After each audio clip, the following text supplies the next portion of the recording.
চলে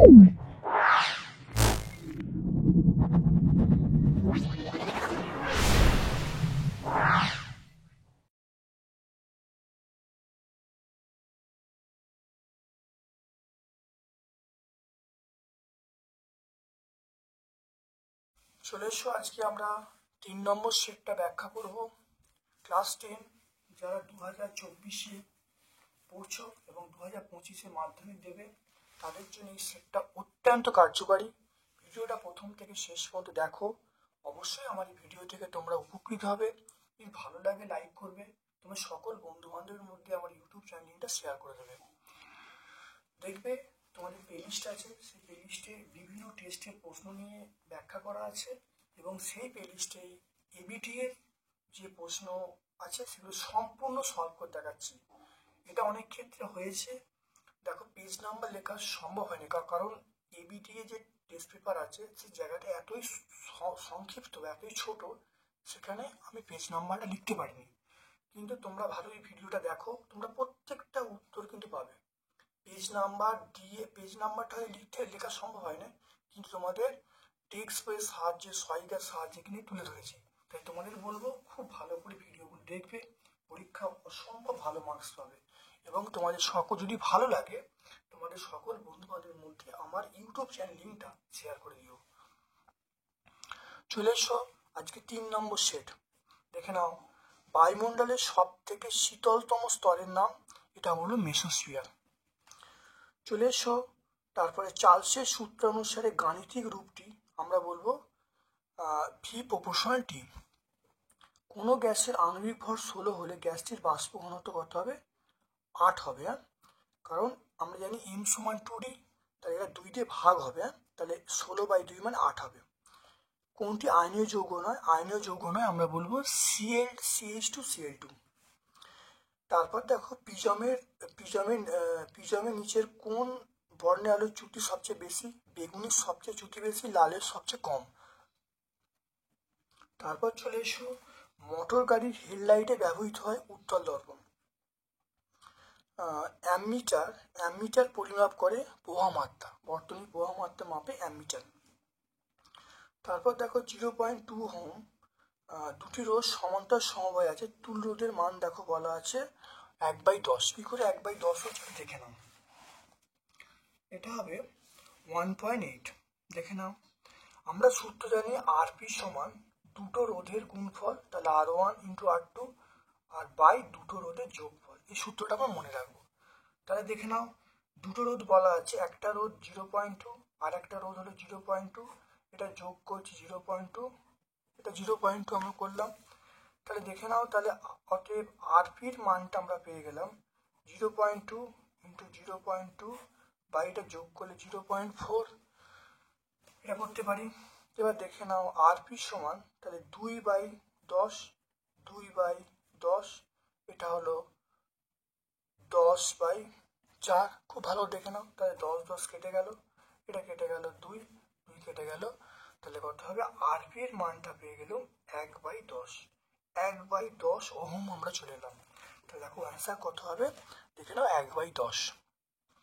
এসআই পদ্ধতিতে দেখে নাও, তারপর দেখো 1.9 এসআই পদ্ধতিতে রোধাঙ্কের একক আমরা বলবো, এসআই রোধাঙ্কের একক বলবো ওহমিটার। ওহমিটার এসআই পদ্ধতি একক। সন্ধিগত মৌল কোনটা? সন্ধিগত মৌল আমরা বলবো সিউ হলো সন্ধিগত মৌল। কোনটি রোধ তাপমাত্রা বৃদ্ধির সাথে কমে? সিলিকন দেওয়া আছে, তোমরা মনে রাখবে সিলিকন, জার্মেনিয়াম, এই সকল পদার্থগুলো বা এই সকল অধাতুগুলো বা এই সকল অর্ধপরিবাহীগুলো তাপমাত্রা বৃদ্ধির সঙ্গে রোধটা কমে যায়। তারপর দেখো তড়িৎ বিশ্লেষণের মধ্যে কারা তড়িৎ পরিবহন করে? এটা আমরা আয়ন বলবো। মনে রাখবে আয়ন বলতে ক্যাটায়ন অ্যানায়ন দু রকম, এখানে আয়ন আছে, আয়ন করবো। বক্সাইট কোন ধাতুর আকরিক? বক্সাইট আমরা বলবো অ্যালুমিনিয়ামের আকরিক। কাঁচা ফল পাকাতে আমরা ব্যবহার করি ইথিলিন ব্যবহার করি। তাহলে HCl এবং কার বিক্রিয়ায় সাদা ধোঁয়া সৃষ্টি হয়? মনে রাখবে অ্যামোনিয়া এবং হাইড্রোক্লোরিক অ্যাসিড এর বিক্রিয়ায় সাদা ধোঁয়া তৈরি হবে, মনে রাখবে এটা। তারপর দেখো 2.1 চার্লস এবং বয়েলের সূত্রের সাধারণ ধ্রুবকটা কি? এটা বলবে গ্যাসের ভর।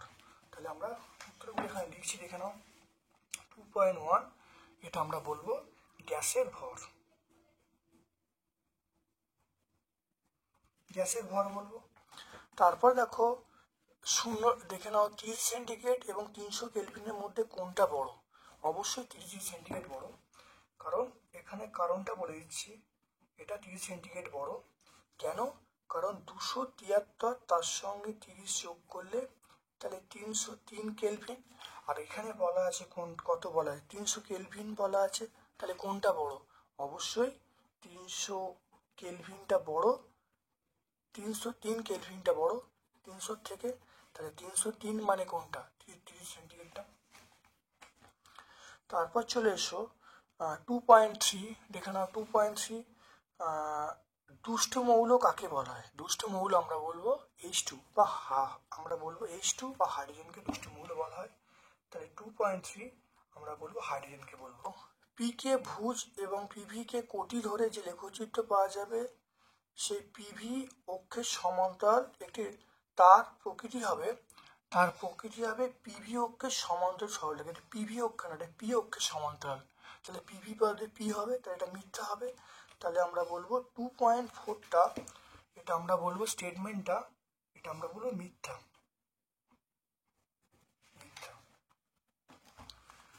তারপর দেখো মায়োপিয়া রোগে কোন লেন্স? এটা আমরা বলবো অবতল লেন্স। 2.5টা আমরা বলবো অবতল লেন্স, অবতল লেন্স ব্যবহার করব। আকাশের রামধনু আলোর কোন ধর্মের উদাহরণ? এটা বলবো আলোর বিচ্ছুরণ বলবো, আমরা বলবো এটা অথবার প্রশ্ন আছে, এটা বলবো আলোর বিচ্ছুরণ।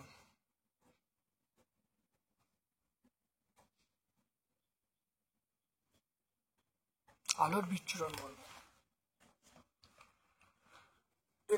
একটি অর্ধপরিবাহী উদাহরণ, অর্ধপরিবাহী আমরা বলবো সেটা সিলিকন বলবো, অর্ধপরিবাহী আমরা বলবো সিলিকন SI।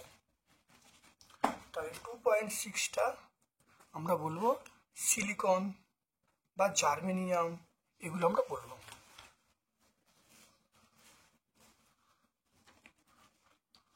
তারপর দেখে নাও একটা ছক আছে, ছকটা আমি এখানে করে দেখো, সমযোজী বন্ধনযুক্ত, এটা আমরা বলবো হাইড্রোজেন।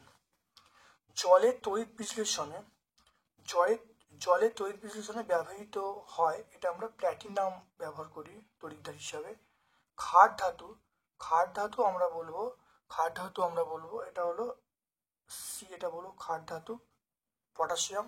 আর নোবেল গ্যাস আমরা আর্গন বলবো, নোবেল গ্যাস আমরা আর্গন বলবো, ঠিক আছে। 2.8 দেখো সূর্যের কোন ধরনের নিউক্লিয় বিক্রিয়া সংঘটিত হয়? এটা সূর্যের মধ্যে নিউক্লিয় সংযোজন হয়।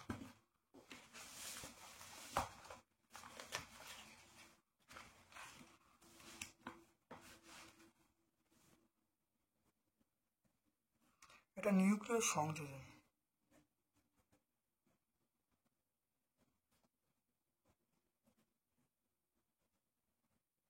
নিউক্লিয় সংযোজন। তেজস্ক্রিয়তার এসআই একক, দেখে নাও তেজস্ক্রিয়তার এসআই একক আমরা কি বলবো? অবশ্যই বলবো বেকারেল। তেজস্ক্রিয় এসআই একক আমরা, অথবা প্রশ্ন আছে, এটা হলো বেকারেল।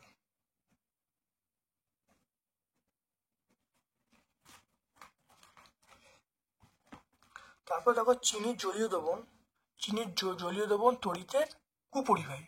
তা 2.9টা আমরা বলবো পরিবাহী।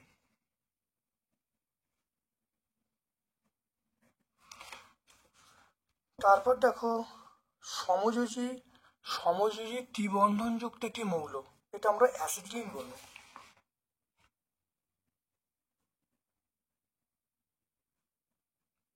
আমরা অ্যাসিটিলিন বলবো।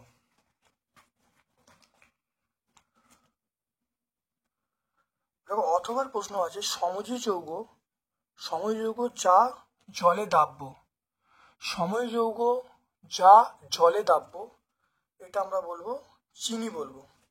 অথবা প্রশ্নটা আমরা বলবো চিনি। এটা হলো চিনি। অ্যানোড মাঠ কাকে বলে?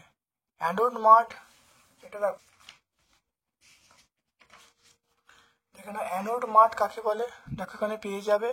অর্থাৎ অ্যানোডে উপস্থিত দেখো মানে অশুদ্ধিগুলি কাদার মতো অবস্থান করে তাকে অ্যানোড মাঠ বলে। এটা কপারে তড়িৎ পরিশোধন এটা হয়, ঘটনা ঘটে। এটা আমরা টেক্সট বই 116 পেজে পেয়ে যাবো।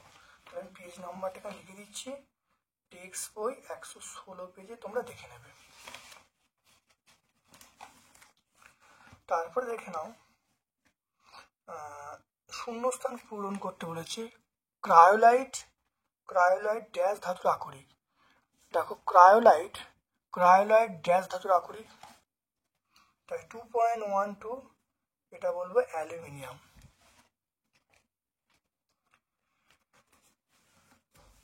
সত্য মিথ্যা লিখতে বলছে। দেখো বিশুদ্ধ জল তড়িতের সুপরিবাহী, বিশুদ্ধ জল তড়িতের কুপরিবাহী, এটা মিথ্যা হবে।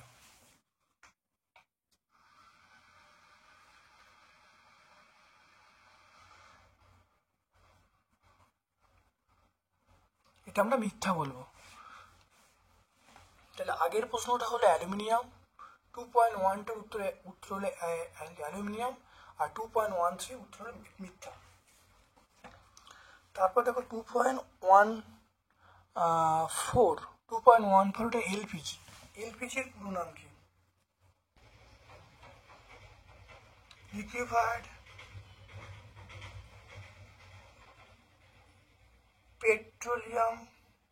লিকুইফাইড পেট্রোলিয়াম গ্যাস, তোমরা এই স্পেলিংটাও লিখতে পারো, লিকুইফাইড পেট্রোলিয়াম গ্যাস। জার্মান সিলভারের পরিমাণ, সিলভার হলো 0%, সিলভারের পরিমাণ আমরা বলবো 0%।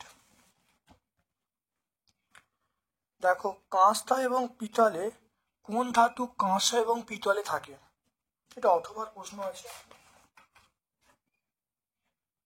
দেখে নাও। কাঁসা এবং পিতলে থাকে, দেখে নাও। পিতল, দেখো পিতলে থাকে এবং কাঁসা বলতে ব্রোঞ্জ, তাহলে কোনটা? কপার। তাহলে অ্যান্সার হবে কপার। আমরা কি বলবো? অবশ্যই কপার বলবো।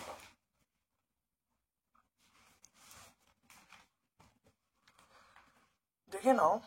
তারপরে অ্যাসিটিক অ্যাসিডের ইউপ্যাক নাম, 2.16 অ্যাসিটিক অ্যাসিডের ইউপ্যাক নাম কি? দেখো অ্যাসিডের ইউপ্যাক নাম এটা বলবো ইথানোয়িক অ্যাসিড, ইথানোয়িক অ্যাসিড।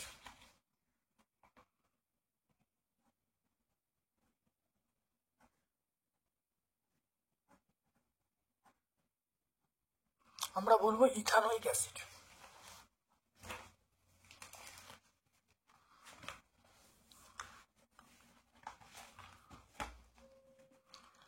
তারপরে ইথেনে, দেখো ইথেনে এইচসিসি বন্ধন কোণের মান কত? দেখো এইচসিসি বন্ধন, ইথেনে এইচসিসি বন্ধন কোণের মান দেখে নাও 109 ডিগ্রি 28 মিনিট। তাহলে আমরা বলবো 109 ডিগ্রি 28 মিনিট।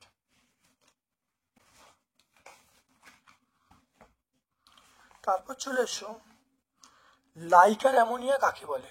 লাইকার অ্যামোনিয়া কাকে বলে? 2.17। 0.88 আপেক্ষিক গুরুত্ব বিশিষ্ট অ্যামোনিয়া সম্পৃক্ত জলীয় দ্রবণকে আমরা লাইকার অ্যামোনিয়া বলবো। এটা টেক্সট বই 115 পেজে তোমরা পেয়ে যাবে, টেক্সট বই 115।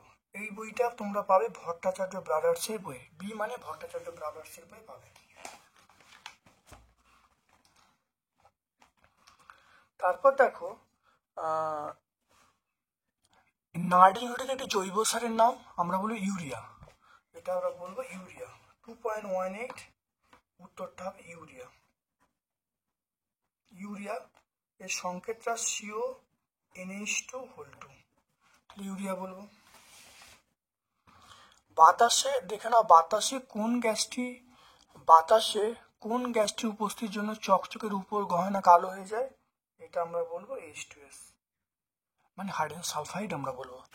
113 পেজে পাবো, দেখে নাও 113 পেজে, দেখে নাও 113 পেজে, এর মধ্যে যে কোনো দুটো পয়েন্ট বলে দেবো, বলে দিলে হয়ে যাবে। তাহলে টেক্সট বই 113 আমরা পেয়ে যাব। এটা দেখো লিখছি টেক্সট বই এটা 113। তারপর দেখে নাও 3.2 স্নেলের সূত্র বিবৃতি। স্নেলের সূত্র,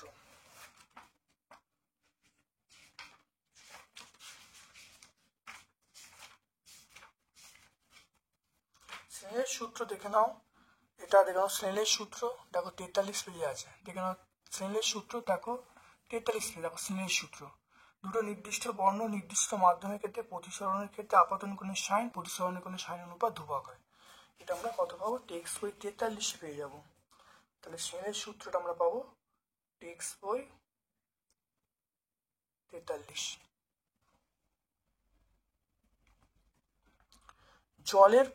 জলের পরম প্রতিসরাঙ্ক কাকে বলে? অথবা প্রশ্ন দেখো জলের পরম প্রতিসরাঙ্ক। দেখো পরম প্রতিসরাঙ্কটা এখানে আছে, দেখে নাও। পরম প্রতিসরাঙ্ক দেখে নাও। পরম প্রতিসরাঙ্ক সঙ্গে এখানে আছে কোনো মাধ্যমে পরম প্রতিসরাঙ্ক শূন্য মাধ্যমের সাপেক্ষে বলতে বোঝায়। তাহলে শূন্য মাধ্যমের সাপেক্ষে প্রতিসরাঙ্ককে পরম প্রতিসরাঙ্ক বলে। জলের প্রতিসরাঙ্ক বলতে তাহলে শূন্য মাধ্যমের সাপেক্ষে জলের প্রতিসরাঙ্ক পরম প্রতিসরাঙ্ক বলে। এটা পেজ নাম্বার 43 পেয়ে যাবো।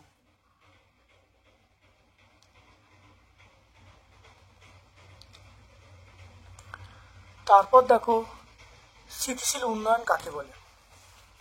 স্থিতিশীল উন্নয়ন খুব ইম্পর্টেন্ট, প্রত্যেকটা পেজে আমরা দেখতে পাচ্ছি, পরীক্ষার জন্য কিন্তু অত্যন্ত ইম্পর্টেন্ট। দেখো স্থিতিশীল উন্নয়ন কাকে বলে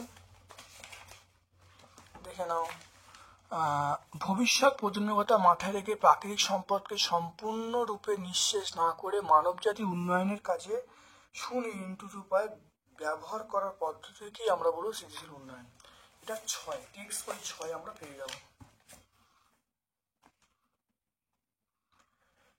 তাই এটা টেক্সট বই 6 আমরা পেয়ে যাবো, টেক্সট বই 6। তারপরে দেখো ওজোন স্তর ধ্বংসের দুটো ক্ষতিকারক প্রভাব।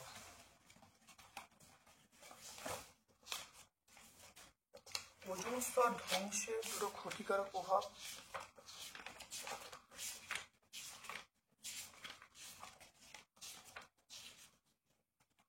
দেখো ওজোন স্তর ধ্বংসের ক্ষতিকারক প্রভাব দেখে নাও। মানুষের ওপর প্রভাব, সম্পদের ওপর প্রভাব, উদ্ভিদের ওপর প্রভাব, বায়ুমণ্ডলের ওপর প্রভাব। তোমরা দেখুন দুটো বলে দেবে। পেজ নাম্বার 4 এটা পাবো। এটা কত পাবো? এটা আমরা পেজ নাম্বার টেক্সট বই, এটা টেক্সট বই 4 আমরা পাবো। হিটারে নাইক্রোম তার ব্যবহারে, দেখো হিটারে নাইক্রোম তার ব্যবহারে দুটো সুবিধা। হিটারে নাইক্রোম তার ব্যবহারে দুটো সুবিধা লিখতে বলছে।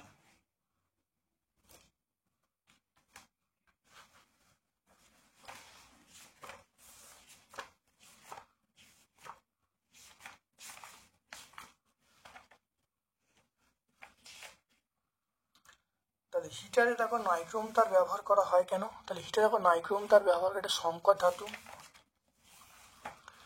এটা হলো এর রোধাঙ্ক বেশি হয়, রোধাঙ্ক খুব বেশি হয়। তাহলে বেশি উত্তপ্ত হলে এটা জারিত হয় না, আর এর গলনাঙ্ক বেশি হয়, ফলে এটা গলে যায় না। তাহলে আমরা এই নাইক্রোম থেকে শুরু করে আমরা ব্যবহার করা হয় পর্যন্ত লিখব। তাহলে 72 পেজ টেক্সট বই 72 আমরা পেয়ে যাব।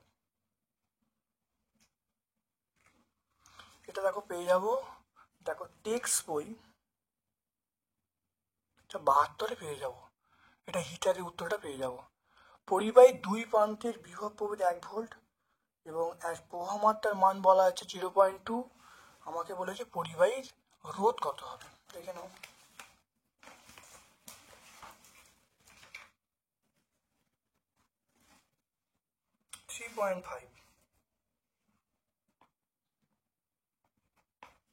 দেখে নাও। ভি বলা আছে 1 ভোল্ট, আই বলা আছে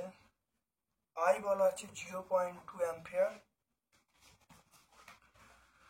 তাহলে ভি সমান আই আর, এখানে আর এর মানটা পেয়ে গেলাম ভি বাই আই। তাহলে ভি এর মানটা 1 বাই 0.2, তাহলে এখানে আর এর মানটা পেয়ে গেলাম 10/2, 10/2 করলে 5, তাহলে আর এর মানটা পেয়ে গেলাম 5। তাহলে পরিবাহীর রোধ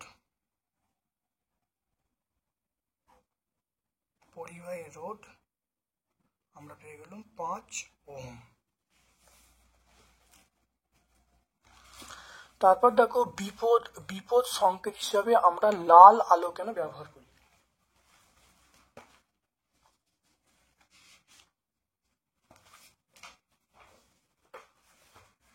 দেখে নাও বিপদ সংকেত হিসাবে আমরা লাল আলো কেন ব্যবহার করি। দেখে নাও ভালো করে, দৃশ্যমান আলোক রশ্মিগুলির মধ্যে লাল আলোর তরঙ্গদৈর্ঘ্য সবচেয়ে বেশি। বায়ুমণ্ডলের মধ্যে ভাসমান ধূলিকণা দ্বারা লাল আলোর বিক্ষেপণ সর্বনিম্ন, কারণ বিক্ষেপণের পরিমাণ আলোর তরঙ্গদৈর্ঘ্যের চতুর্থাংশে ব্যস্তানুপাতিক। অর্থাৎ লাল আলো বায়ুস্তর ভেদ করে অনেক দূর যেতে পারে, তাই বিপদ সংকেত হিসাবে আমরা লাল আলো ব্যবহার করি। এটা আমরা সহায়িকা 219 পেজে পাবো। 7 সহায়িকা 219 পেজে আমরা পাবো। দেখো দিনের বেলা আকাশকে নীল দেখায় কেন। দিনের বেলা আকাশকে নীল দেখায় কেন।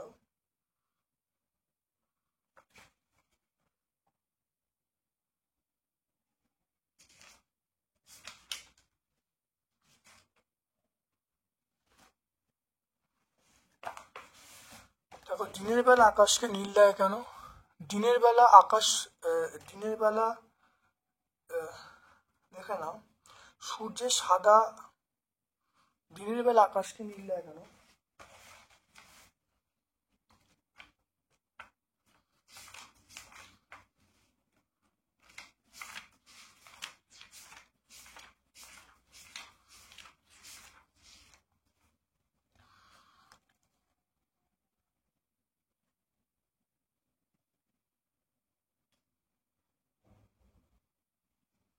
দেখো দিনের বেলা আকাশকে নীল দেখায় আমরা টেক্সট বই পেয়ে যাবো। টেক্সট বই 58 পেজ আমরা পেয়ে যাবো। দেখো এখান থেকে বলবো, এখান থেকে আমরা এই পর্যন্ত বলবো আকাশকে নীল দেখি। তাহলে এইখান থেকে শুরু করব, এই পর্যন্ত বলবো, এই জন্য উত্তরটা পেয়ে যাবো। টেক্সট বই 58 পেজে পেয়ে যাবো। এটা আমরা পেয়ে যাব টেক্সট বই 58। তারপর দেখো তেজস্ক্রিয় মৌল কাকে বলে উদাহরণ দিতে বলছে।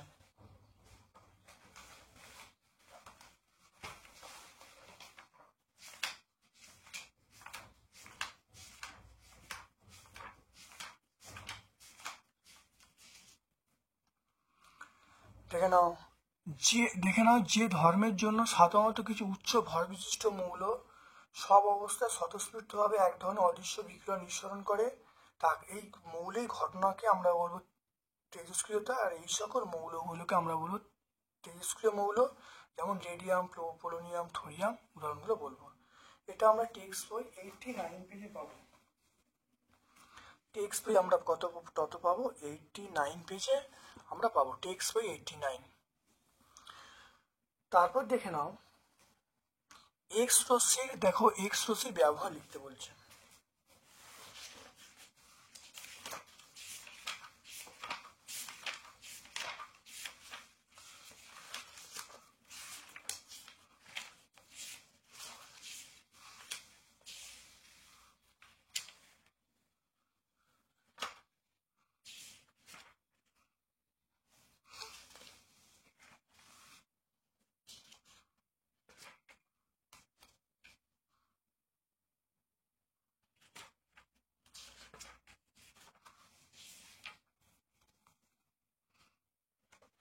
যেখানে এক্স রশ্মির ব্যবহার 1 নম্বর দেখো চিকিৎসাস্ত্রে ব্যবহার করব, নাম্বার 2 হলো রেডিও থেরাপিতে ব্যবহার করব, আর কিলাসের গঠন নির্ণয় করতে বা চোরাচালান বন্ধ করতে আমরা ব্যবহার করব। এটা সহায়িকায় 224 পেজে পাবো, 214 পেজে, সহায়িকায় 214 পেজে আমরা পাবো। এটা সহায়িকায় 214 পেজে পাবো। এ বি সি তিনটে পরমাণু সংখ্যা 6, 8, 10। সি নিষ্ক্রিয় মৌল। কোন মৌলটা তড়িৎ বেশি? এ বির মধ্যে আকার কার কম, কার বেশি? এ ও বি এর মধ্যে কার বিজারণ ক্ষমতা বেশি? এটা দেখো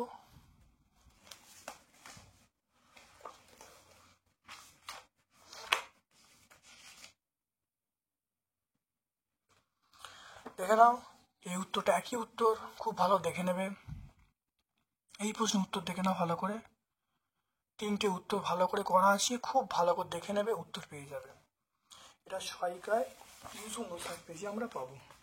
সহায়িকা আমরা পাবো এটা 359 59। তারপর দেখো 3.9টা দেখে নাও। তো এই উত্তরটা কত? 359 পাবো। কার্যকরী মূলক কাকে বলে উদাহরণ দিতে বলছে। কার্যকরী মূলক কাকে বলে উদাহরণ দিতে বলছে?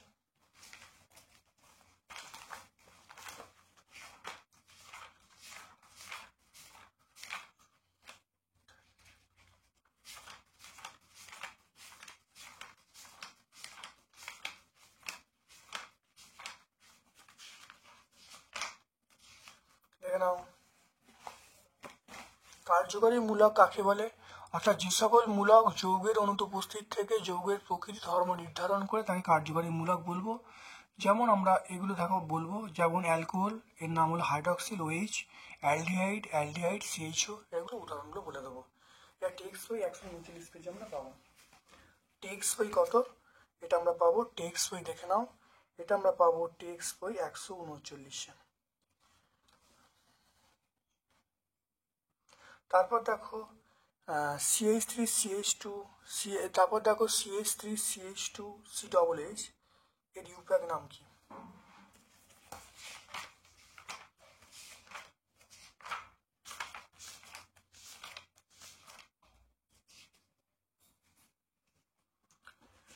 CH3CH2। দেখো CH3 এর ইউপ্যাক নাম আমরা বলবো প্রোপানোয়িক অ্যাসিড। কি বলবো? এটার নাম হলো প্রোপানোয়িক অ্যাসিড। এটা টেক্সট বই 143 পেজে পাবো। এটা আমরা টেক্সট বই 143-এ পাবো। এটার নাম হলো প্রোপানোয়িক অ্যাসিড। আর এইটা CH3CH2CH2OH।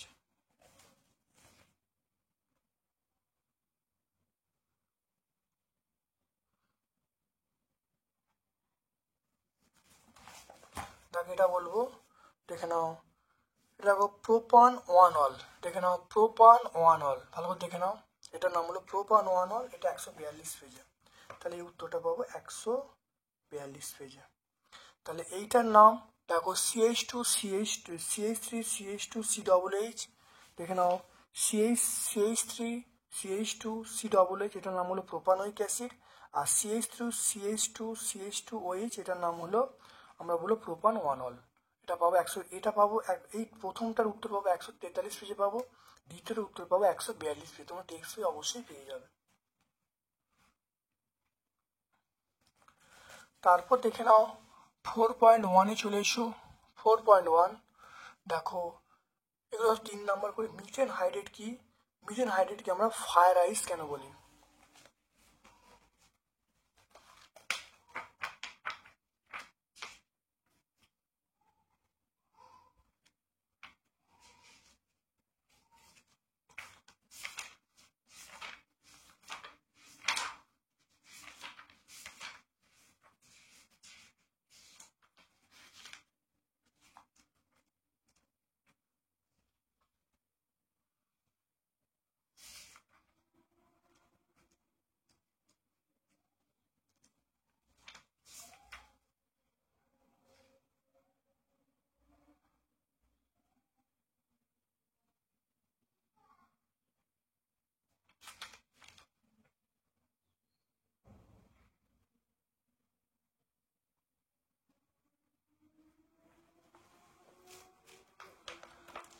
দেখো, দেখে নাও মিথেন হাইড্রেট হলো এক ধরনের কঠিন ক্যাথরেট যৌগ, যা জল অণু নিয়ে গঠিত হয় বরফের মতো। কেলাসের মধ্যে অধিক পরিমাণে মিথেন আবদ্ধ হয়ে সৃষ্টি হয়।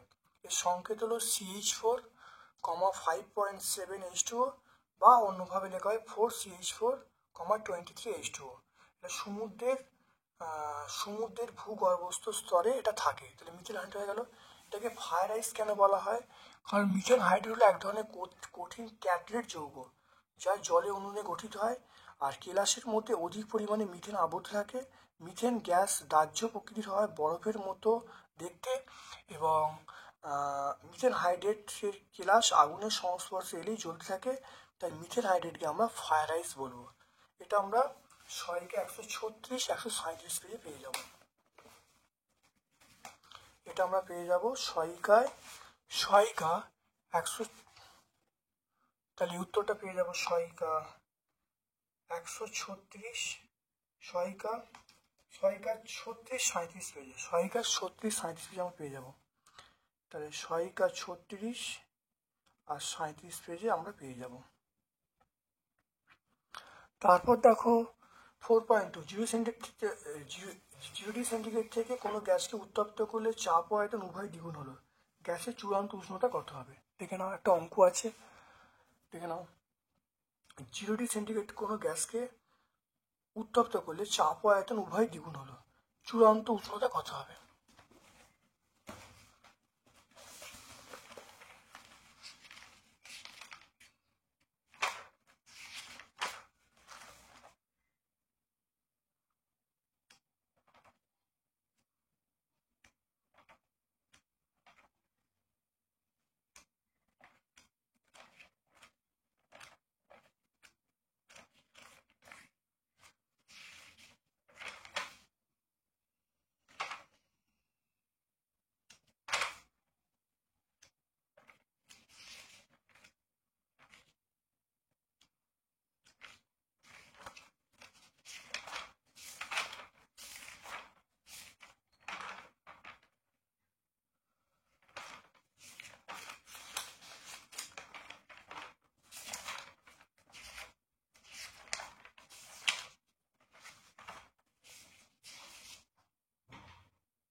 দেখো 4.2 দেখে নাও।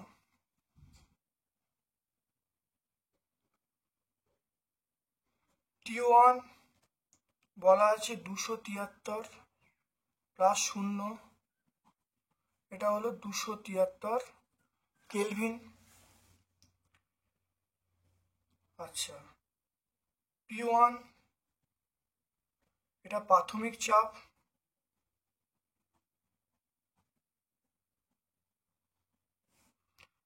V1 প্রাথমিক আয়তন, T2 অন্তিম তাপমাত্রা,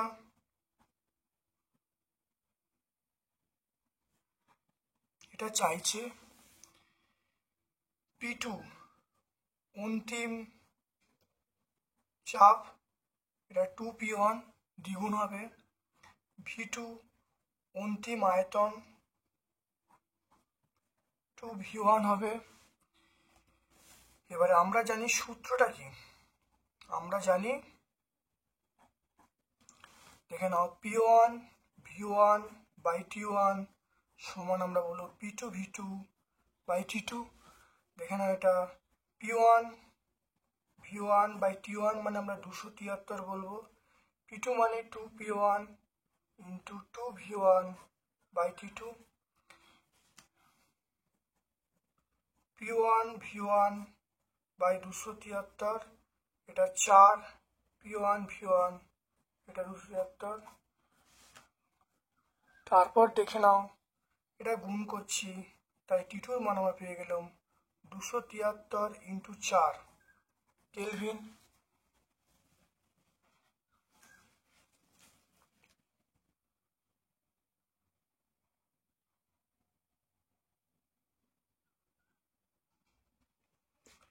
এটা আমরা বলবো T2 মান কত হবে, টি2 মান হবে 1092 কেলভিন। তাহলে অন্তিম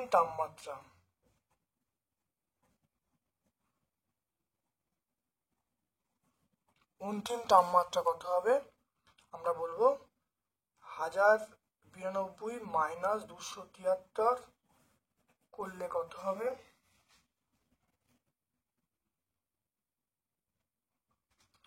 এটা বলবো 819 ডিগ্রি সেন্টিগ্রেড। অ্যান্সার পেয়ে গেলাম 819 সেন্টিগ্রেড।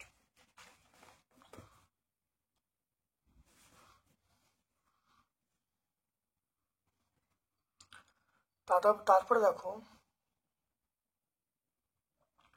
অথবা প্রশ্ন দেখো 760 মিলিমিটার এইচজি চাপে অক্সিজেন 760 মিলিমিটার এইচজি চাপে 0 সেন্টি তাপমাত্রায় কিছু পরিমাণ গ্যাসের আয়তন 2300 সিসি এবং তাপমাত্রা বৃদ্ধি করে কত করা হলো? 546 ডিগ্রি সেন্টিগ্রেড করা হলো। তাহলে গ্যাসের আয়তন কত হবে দেখে নাও ভালো করে।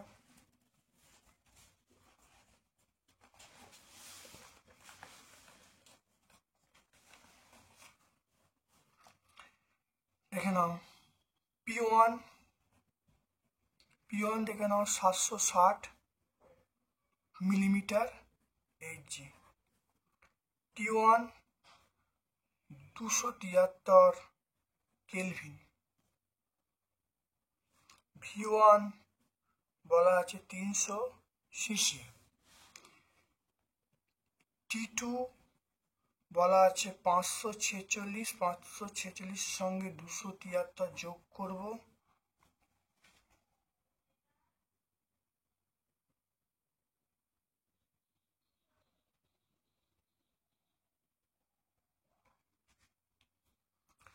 এটা আমরা বলবো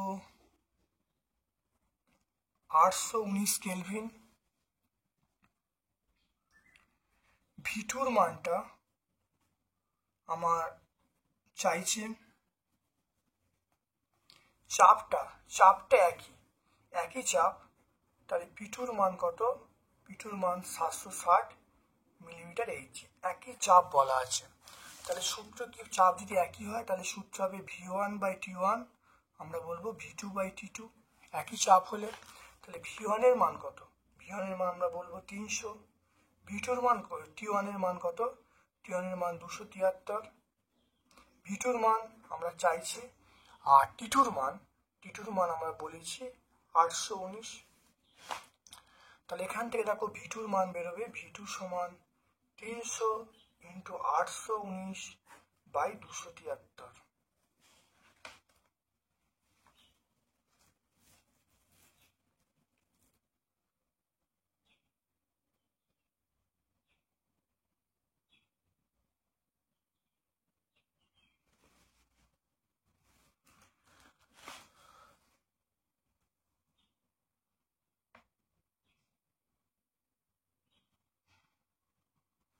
এটা কাটলে 3 হবে, তাহলে V2 এর মানটা আমরা পেয়ে গেলাম 900। তাহলে অন্তিম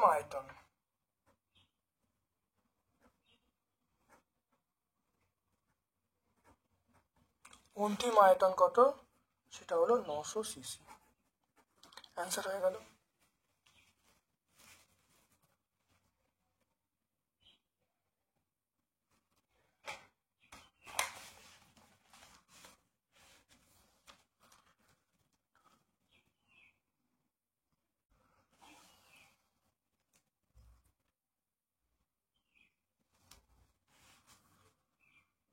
দেখো 4.3 থেকে নাও, দ্বিধানুপাত কাকে বলে?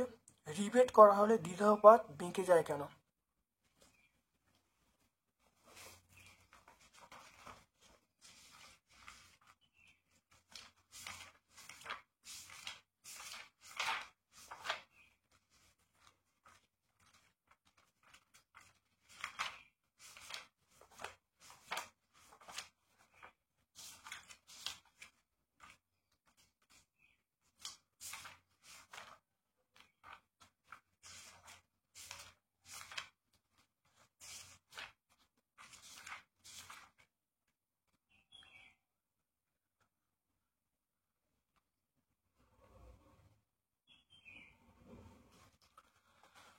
নাও, সমান দৈর্ঘ্যের ভিন্ন ধাতুর পাতকে দু প্রান্তে রিভেট করে আটকে দিলে যে যুগ্ম পাত তৈরি হয় তাকে আমরা দ্বিধাব পাত বলবো।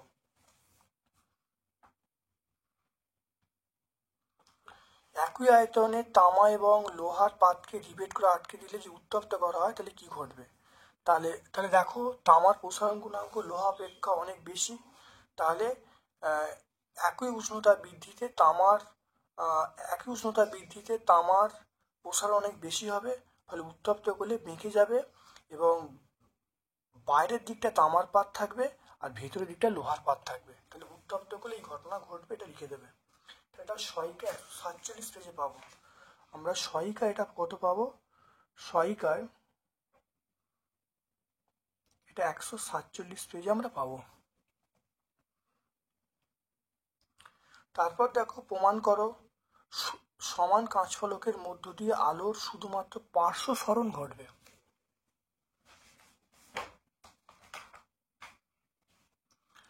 দেখে নাও এটা প্রিজম, দেখে নাও এটা সমান্তরাল কাঁচফলক, এটা সমান না, এটা সমান্তরাল কাঁচফলক। এখানে যে বলা আছে দেখো লেখা সমান কাঁচফলক, এটা সমান্তরাল কাঁচফলক। তাহলে সমান কাঁচফলক, দেখে নাও ছবিটা আঁকবে। দেখো ছবিটাকে পরিষ্কার বলতে যাচ্ছে, দেখো কোনো সরণ ঘটছে না, সমান্তরালে বেরিয়ে যাচ্ছে। তাহলে আমরা এই প্রমাণটা করে দেবো। ছবিটা আঁকার পরে 45 যে প্রমাণটা আছে এই প্রমাণটা করে দেবো। বলবো কাঁচের স্ল্যাব থেকে নির্গত আলোক রশ্মি আপাতত সমান্তরালে নির্গত হয়। এটা করলে উত্তর পেয়ে যাব। তাহলে 45 পেজে আমরা পেয়ে যাব।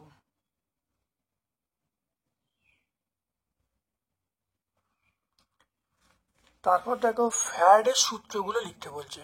ফ্যারাডের সূত্রগুলো ডিসি তুলনায় এসির সুবিধা লিখতে বলছে। ফ্যারাডের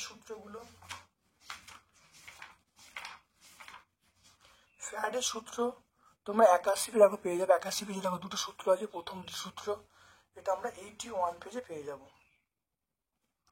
ডিসি অপেক্ষা এসি দুটো সুবিধা, এটা আমরা 82 পেজে দেখো পেয়ে যাবো। 82 পেজে দেখো ডিসি অপেক্ষা সুবিধা কি, এটা 82 পেজে আমরা পেয়ে যাব।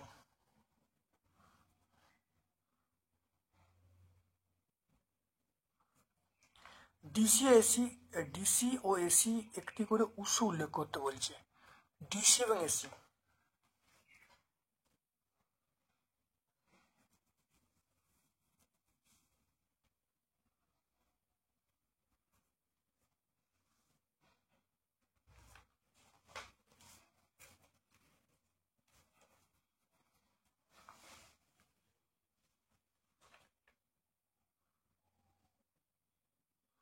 ডিসি ও এসি একটি করে উৎস উল্লেখ করতে বলছে।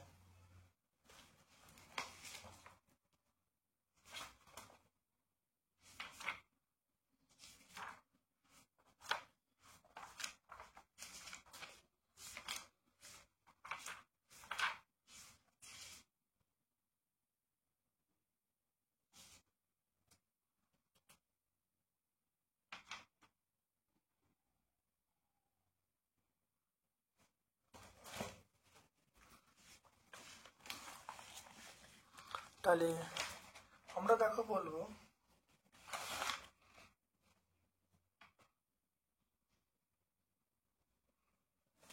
দেখে নাও 4.5। তাহলে ডিসির উৎস আমরা কি বলবো? এটা বলবো ব্যাটারি। আর এসির উৎস আমরা বলবো এসি জেনারেটর। এসি জেনারেটর বলবো। তারপর দেখো 4.6, তেজস্ক্রিয় রশ্মির নির্গমনে নতুন মৌল উৎপন্ন হয়, এটা ব্যাখ্যা করতে বলছে। 4.6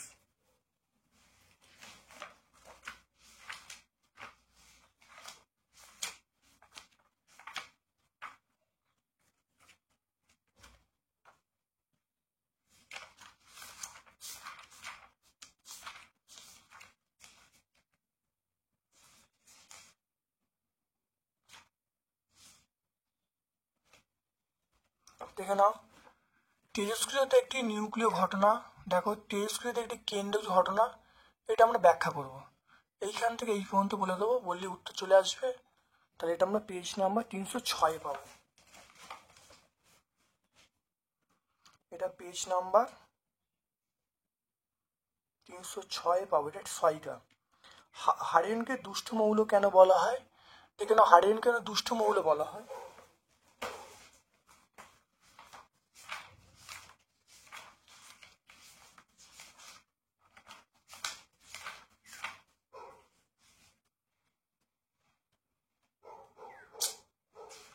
হারিনকে কেন দুষ্ট মৌল বলা হয় এটা আমরা পাবো।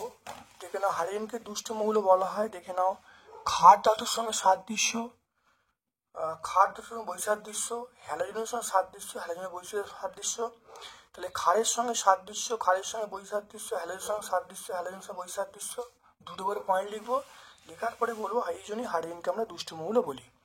ঠিক আছে, এটা পেজ নাম্বার 100 আমরা পেয়ে যাব। এটা কতই পাবো? এটা আমরা পেজ নাম্বার 100 পাবো। টেক্সট বই 100 পেয়ে যাব। মেন্ডেলিভের পর্যায় সূত্রটা লিখতে বলছে। মেন্ডেলিভের, দেখো মেন্ডেলিভের পর্যায় সূত্রটা লিখতে, দেখে নাও। মেন্ডেলিভ এটা দেখে নাও, এটা 96 পেজ পাবো। দেখো, বিভিন্ন মৌলের ভৌত রাসায়নিক ধর্মগুলি তাদের পারমাণবিক ভরের সঙ্গে সঙ্গে পর্যায়ক্রমে পুনরাবৃত্ত হয়। এটা 96 আমরা পেয়ে যাবো। এটা কতই পাবো? এটা আমরা 96 পাবো। সবচেয়ে হালকা মৌলের নাম আমরা বলবো লিথিয়াম। লিথিয়াম হালকা মৌল। তারপর দেখো তড়িৎ বিশ্লেষণ, দেখে না, তড়িৎ বিশ্লেষণ কাকে বলে? উদ্দেশ্য লিখতে বলছে। এটা আমরা 116 পেজে দেখো পাবো।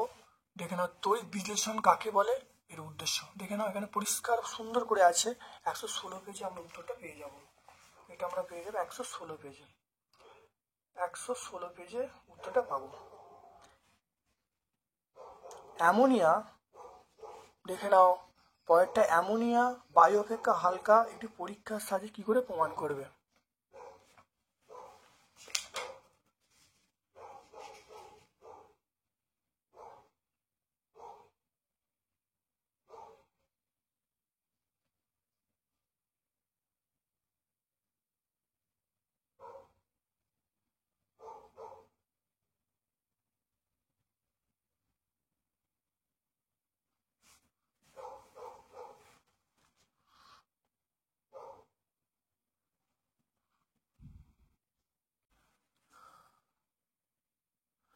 দেখে নাও 4.9 এর কোশ্চেন দেখো। 4.9, অ্যামোনিয়া বায়ু অপেক্ষা হালকা, একটি পরীক্ষার সাহায্যে প্রমাণ করতে বলছে। দেখে নাও, এটা আমরা সহায়িকায় পাবো। দেখো, অ্যামোনিয়া বায়ু অপেক্ষা হালকা, একটি পরীক্ষার সাহায্যে প্রমাণ করতে বলছে। একটি অ্যামোনিয়াপূর্ণ গ্যাস জার নিয়ে ঢাকনা সরিয়ে এর ওপর বায়ুপূর্ণ গ্যাস জার উপর করে রাখা হলো। কিছুক্ষণ পর ওপরের জারটিকে সোজা করে রেখে তার মধ্যে সিক্ত লাল লিটমাস কাগজ গ্যাস জারের মুখে ধরা হলো। দেখা গেল লাল লিটমাস নীল হয়ে গেল। দেখো ব্যাখ্যাটা আসছি, ছবিটা এটা আঁকবে, এটা ছবি আঁকবে। তারপরে দেখবে পরীক্ষা শুরুর মুহূর্তে নিচের গ্যাস জারে অ্যামোনিয়া এবং ওপরে বায়ুর উপস্থিত ছিল, কিন্তু কিছু সময় পরে অ্যামোনিয়া বায়ু চেয়ে হালকা হওয়ায় ভারী বায়ু নিম্ন অপসারণ দ্বারা অ্যামোনিয়ার ওপরের গ্যাস জারে প্রবেশ করে বায়ু নিচের গ্যাস জারে প্রবেশ করে। অ্যামোনিয়া ক্ষারীয় প্রকৃতির হওয়ায় সিক্ত লাল লিটমাস কাগজ উপরে গ্যাস জারের মুখে ধরলে সেটা নীল হয়ে গেল। এ থেকে প্রমাণ হয় অ্যামোনিয়া বায়ু অপেক্ষা হালকা। আমরা এই ছবিটা অবশ্যই আঁকবো, তাহলে বুঝতে পারলে। এটা সহায়িকায় 461 পেজে আমরা পাবো। 461, 462 এটা আমরা পাবো সহায়িকায় 461 থেকে 462 পেজে পাবো। তারপর দেখো অথবা প্রশ্ন, স্পর্শ পদ্ধতিতে SO2 থেকে H2SO4 প্রস্তুতির শর্ত লিখতে বলছে। দেখে নাও ভালো করে।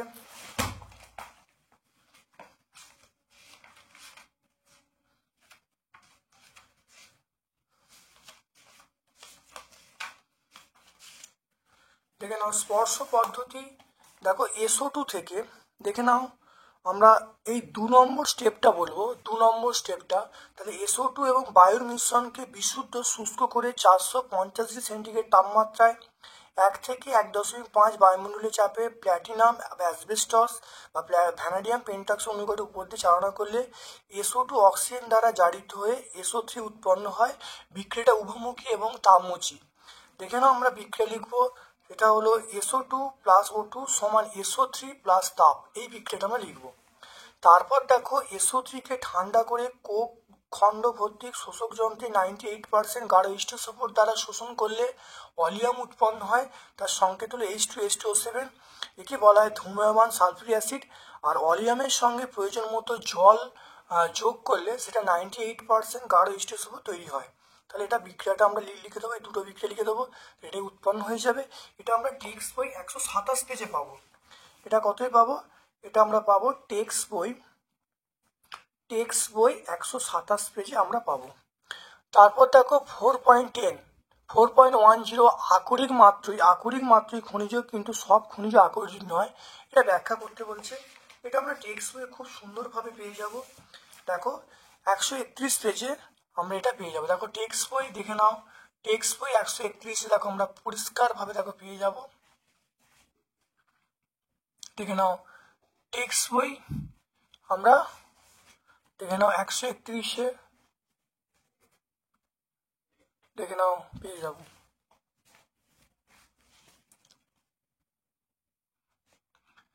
টেক্সট বই 131 দেখো আমরা পেয়ে যাব, সেটা দেখে নাও। আমরা এখান থেকে লিখে দেবো, এই আকরিক থেকে আমরা এই পর্যন্ত লিখে দেবো, লিখে দিলে অ্যান্সার পেয়ে যাব। অর্থাৎ যে সমস্ত খনিজ থেকে সহজে লাভজনক উপায়ে উচ্চমানের ধাতু নিষ্কাশন করে তাকে আকরিক বলে। তাহলে অ্যালুমিনিয়াম, এই বক্সাইট এবং চায়না ক্লে, এগুলো হলো অ্যালুমিনিয়াম আকরিক। সহজে এবং অল্প খরচে এল নিষ্কাশন করা হয়, কিন্তু চায়না ক্লেকে যথেষ্ট এল থাকলেও একে নিষ্কাশন করা খুব জটিল ও ব্যয়বহুল। সেজন্য বক্সাইট এল এর আকরিক হলো, চায়না ক্লে কিন্তু আকরিক নয়। তাহলে আমরা বলতে পারি যে সব আকরিকই খনিজ, কিন্তু সব খনিজ আকরিক নয়। এটা আমরা টেক্সট বই 131-এ পাবো। টেক্সট বই আমরা এটা 131-এ পাবো, টেক্সট বই 131-এ। সংকর ধাতু, দেখো সংকর ধাতু ব্যবহারে দুটো সুবিধা লিখতে বলছে। আর ক্যালামাইন কোন ধাতুর আকরিক? সংকর ধাতু ব্যবহারের সুবিধা দেখে নাও। সংকর ধাতু এর দেখো কাঠিন্য বেশি, নমনীয়তা, সম্প্রসারণশীলতা, ঘাত সহনীয়তা, ঘনত্ব এবং জলবিভাগ থেকে রক্ষা করার ক্ষমতা অনেক বেশি। সেই জন্য আমরা সংকর ধাতু ব্যবহার করি। তাহলে 130 পেজে আমরা পাবো। এটা কত পাবো? এটা আমরা সংকর ধাতু, এটা আমরা টেক্সট বই 130 পেজে আমরা পাবো। তারপর দেখো ক্যালামাইন কোন ধাতুর আকরিক? ক্যালামাইন দেখো আমরা বলবো জিঙ্কের আকরিক। দেখতে পাচ্ছ, দেখো জিঙ্কের আকরিক আমরা বলবো ক্যালামাইন। তাহলে এটা আমরা লিখবো জেডেন। জৈব অজৈব যৌগের পার্থক্য লিখতে পারি 5টা। তাহলে দেখে নাও জৈব এবং অজৈব যৌগের 5টা পার্থক্য দেখে নাও খুব ভালো করে। দেখো জৈব অজৈব, জৈব যৌগে কার্বন থাকবে, কার্বন থাকতেও পারে, নাও থাকতে পারে। জৈব যৌগ সমযোজী হয়, আর অজৈব যৌগ সমযোজী তৈরি দুটি হতে পারে। জৈব যৌগ এইগুলো হলো পোলার দাবকে অদাব্য, নন পোলার দাবকে দাব্য। আর তোমার হলো অজৈবগুলো ওটা হলো পোলার দাবকে দাব্য। আর জৈব যৌগগুলি গলনাঙ্ক স্ফুটাঙ্ক কম হয়, আর অজৈব গলনাঙ্ক স্ফুটাঙ্ক বেশি হয়। জৈব যৌগ এটা সমবায়ু ধর্ম দেখা যায়, আর অজৈবের মধ্যে সমবায়ু ধর্ম দেখা যায় না। জৈব যৌগগুলো এগুলো বলো পলিমার গঠন করে, আর অজৈবগুলো পলিমার গঠন করে না। এটা আমরা টেক্সট বই 137 পেজে আমরা পেয়ে যাব। এটা টেক্সট বই আমরা 137-এ অবশ্যই পেয়ে যাব। তারপর দেখো রেক্টিভেট স্পিড কাকে বলে? দুটি অভঙ্গুর পলিমারের নাম। রেক্টিভেট স্পিড আমরা পেয়ে যাব। দেখে নাও রেক্টিভেট স্পিড কাকে বলে। দেখে নাও 95.6% ইথানল এবং 4.4% জলের মিশ্রণকে আমরা রেক্টিভেট স্পিড বলবো। 95.6% ইথানল এবং 4.4% জলের মিশ্রণকে আমরা রেক্টিভেট স্পিড বলবো। এটা পেজ নাম্বার 147-এ পাবো। এটা আমরা টেক্সট বই 147-এ পাবো। দুটি জৈব ভঙ্গুর পলিমারের নাম। দুটো জৈব ভঙ্গুর পলিমারের নাম।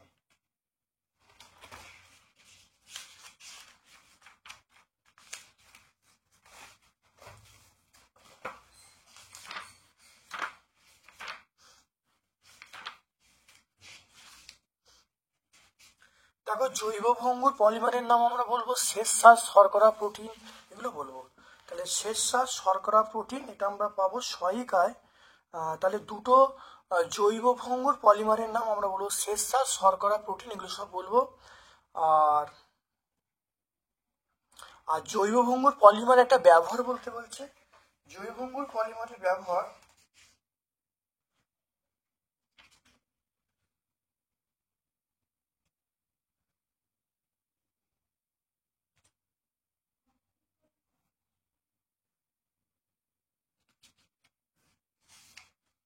জৈব ভঙ্গুর পলিমারের ব্যবহার অর্থাৎ সমস্ত প্রাকৃতিক পলিমার এগুলো হলো জৈব ভঙ্গুর।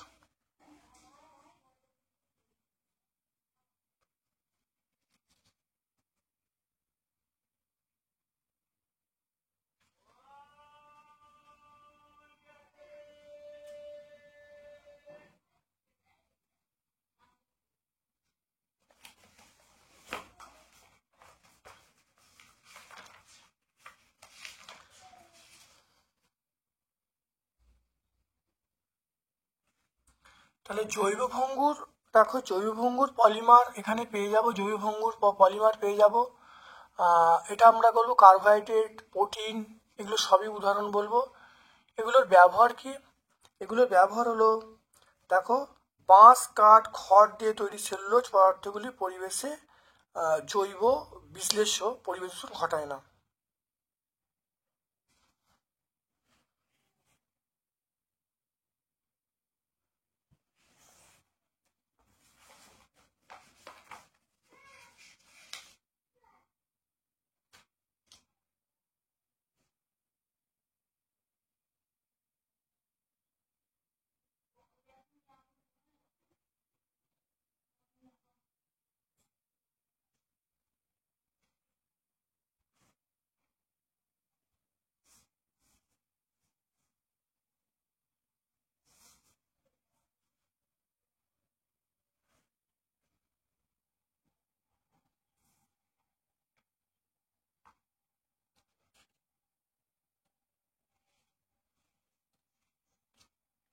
তাহলে প্যাকেজিংয়ে দেখে নাও, প্যাকেজিংয়ে ব্যবহারের জন্য আমরা পাট পলিথিন ব্যবহার করি।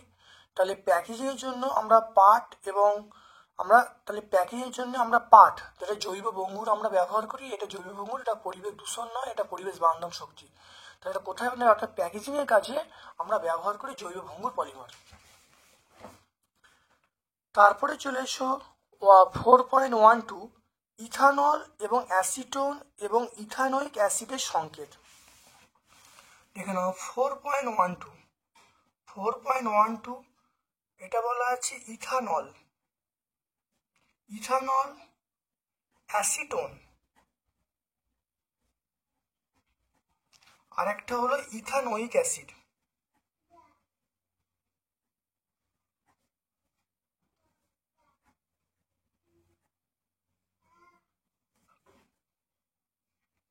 তাহলে ইথানলের সংকেত কি?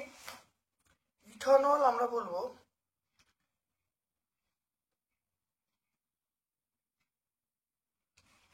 ইথানল, এটা মানে হলো ইথাইল অ্যালকোহল, C2H5OH। তাহলে ইথানলের সংকেত কি? C2H5OH। তারপর দেখো ইথানোয়িক অ্যাসিড, এটা আমরা বলবো CH3COOH, ইথানোয়িক অ্যাসিড।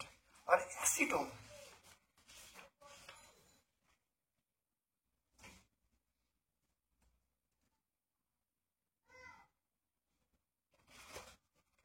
আমরা অ্যাসিটোনের সংকেত বলবো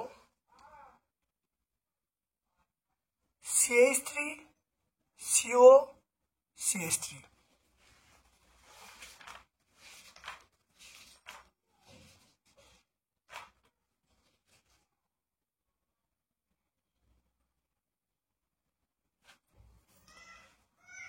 তাহলে ইথানলের সংকেত হলো C2H5OH, অ্যাসিটোনের সংকেত হলো CH3COCH3, আর ইথানোয়িক অ্যাসিড সংকেত হলো CH3COOH।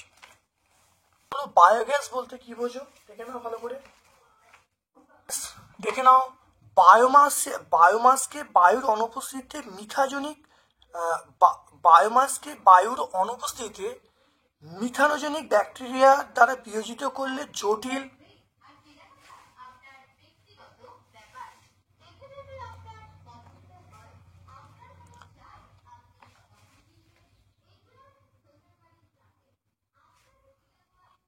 দেখে নাও।